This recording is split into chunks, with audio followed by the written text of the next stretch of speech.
Фильм «Симпсоны» попал под запрет в 2007 году в Мьянме. И все из-за того, что в мультфильме было много желтого цвета. Это показалось очень оскорбительным Демократической партии Мьянмы, официальные цвета которой желтый и красный.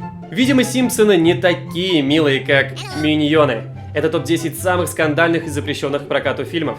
Потопали!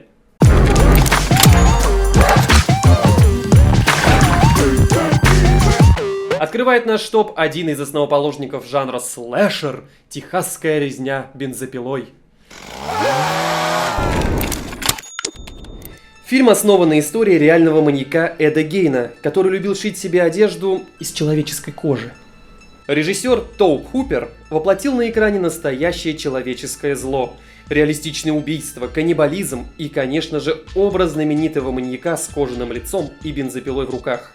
Даже спустя 40 лет этот фильм по-настоящему жутко смотреть. А представьте, что было с людьми в 70-х. Аудитория была просто не готова узреть такой ужас с экранов, и фильм спешно запретили в прокате по всему миру. Но резня окупилась почти в 370 раз и стала настоящей классикой жанра. Фильмы на религиозную тематику всегда вызывают интерес у зрителей. А спорный фильм о религии неизменно становится эпицентром скандалов. «Последнее искушение Христа» Мартин Скорсезе начал снимать еще в 1983 году, но проект закрыли сразу после начала съемок. Причиной послужила серия писем от христианских экстремистов, в которых они обвиняли авторов в антисемитизме и изображении гомосексуального образа Иисуса. Спустя 5 лет Скорсезе возобновил свой проект на другой студии, взяв на главную роль Уильяма Дефо.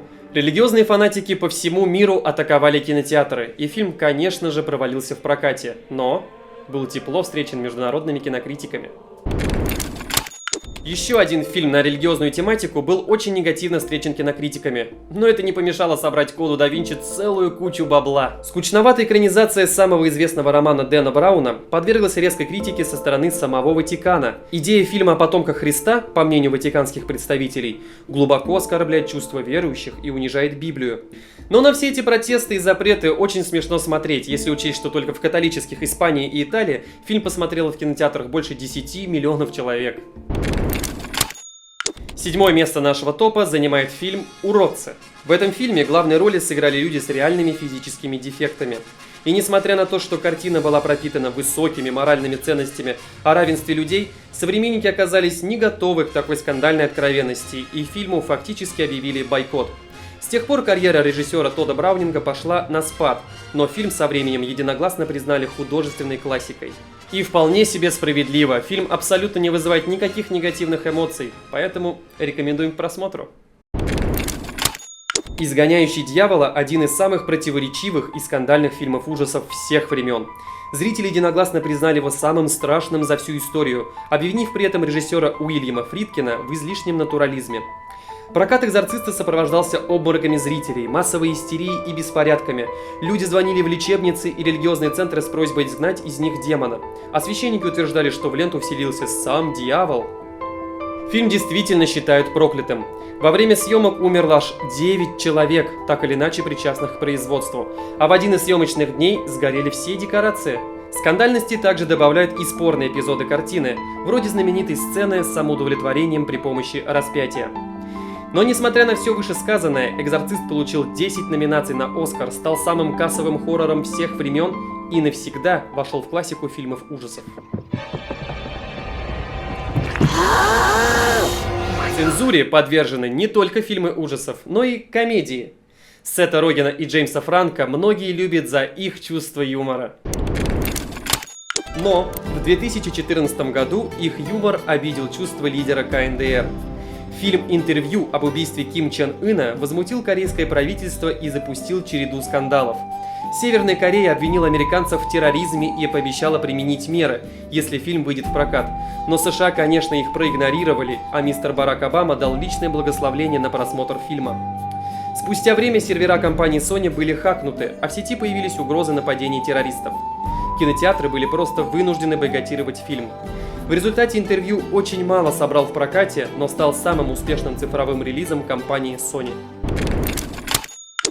Фильмы Саши Барона Коэна становятся скандальными еще до выхода в прокат, но самый скандальный – это, несомненно, «Бруно». Комедию об австрийском модном журналисте нетрадиционной сексуальной ориентации цензоры по всему миру назвали неприкрытой пропагандой гомосексуализма и в спешке запретили прокат. Ведь фильм под завязку напичкан сценами однополой любви, а сам Бруно без стеснения показывает собственные гениталии.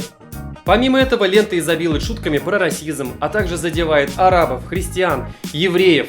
Но люди плевались, но несли свои денежки в кинотеатр и принесли Бруно аж $140 миллионов в прокате. На третьем месте нашего топа комедия «Житие Брайана». Фильм вызвал бурю негодования у всех верующих людей по всему миру, а комиков из Монти Пайтон в очередной раз назвали богохульниками. В центре сюжета их фильма человек по имени Брайан, которого все вокруг путают с Иисусом, что приводит к очень комичным последствиям. Таким образом, в своей ленте короли абсурда обсмеяли Новый Завет, при этом не забыв задеть феминисток, евреев, религиозных фанатиков, смертников, националистов и чиновников. Впрочем, ко всем запретам Пайтоны, как всегда, отнеслись с юмором. И даже в Швеции прокат сопровождался слоганом «Фильм настолько смешной, что его запретили в Норвегии». Сейчас «Житие Брайана», как и другие фильмы Пайтонов, растаскан на цитаты, а каждый пятый британец хочет, чтобы на их похоронах играла финальная песня, спетая распятыми евреями.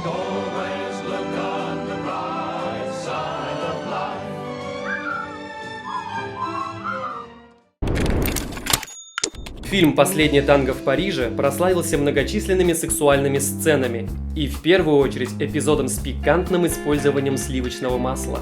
О да, Марлон Брандо всем показал, что на масле можно жарить не только оладушки. Но итальянская прокуратура не нашла художественной ценности в фильме и обозвала фильм порнографией. В результате Бертолуччи лишили гражданских прав на 5 лет, а копии фильма уничтожили. Ну и первое место нашего скандального топа занимает фильм легендарного Стэнли Кубрика «Заводной апельсин». Фильм был запрещен во многих странах мира из-за обилия реалистичных сцен ультранасилия. Сразу после релиза картина попала в центр сразу нескольких скандалов. В Англии начались массовые беспорядки, а режиссеру стали приходить анонимные угрозы в расправе.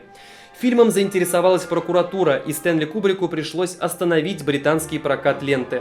Но несмотря на все скандалы, «Заводной апельсин» стал по-настоящему культовым фильмом и стал шедевром мирового кинематографа, попутно заслужив 4 номинации на «Оскар» и почетное первое место нашего скандального топа.